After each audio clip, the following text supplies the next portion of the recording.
Hey everybody, Pastor Tim here with a Devo to help recharge your week. In John chapter 20, it says, "So when it was evening on that day, the first day of the week, and when the doors were shut where the disciples were for fear of the Jews, Jesus came and stood in their midst and said to them, 'Peace be with you.'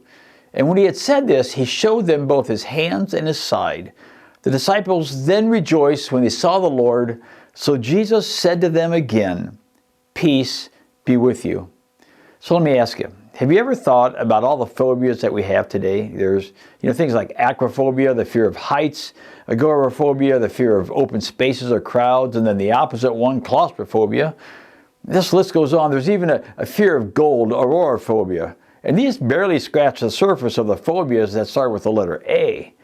We live in a world that's consumed by fear, and it's simply because we live in a world without Jesus. The absence of Jesus means fear, and fear can be paralyzing. We've come off of Easter, so I want us to go back and look at this scene again about what the disciples are doing. Remember them? They're hiding behind locked doors. They're terrified in the aftermath of Jesus' death.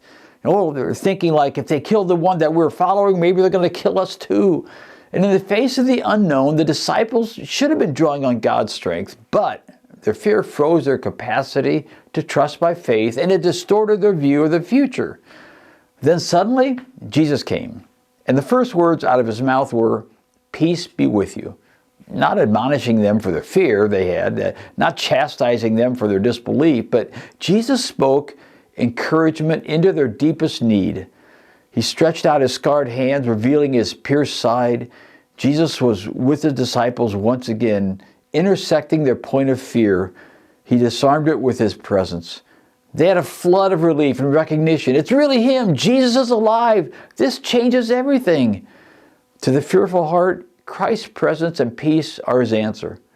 God is tender toward our proneness to fear. He understands our inclination to walk by sight, not by faith. Psalms 103 tells us he knows our frame. He remembers that we are dust. If you're a parent, imagine coming home, finding your 4-year-old is weeping on his bed, and you rush to comfort him, and you ask, "What's wrong?" "Oh, Mommy, oh, Daddy, what are we going to eat? Where are we going to live? Who's going to take care of us?" At that moment, you're not angry or annoyed, but your heart would be grieved to see your child with so much fear and anxiety. Yet how often does your Heavenly Father find you like this? How much of your emotional health do you willingly give over to fear? The Lord knows your every need. He provides for the birds. Are you not more valuable than they? He clothes the flowers. Will he not much more clothe you, O little faith? Matthew 6. God is very concerned about the condition of your heart, you see, and you're never farther from his desires for you than when your heart is filled with anxious fear. The answer to fear is peace, and the access to peace is Jesus.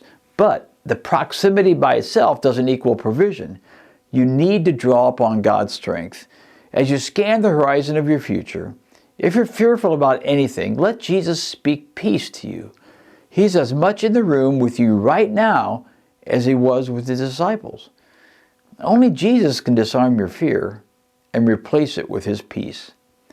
And that's what I have for you today. That means it's Pastor out.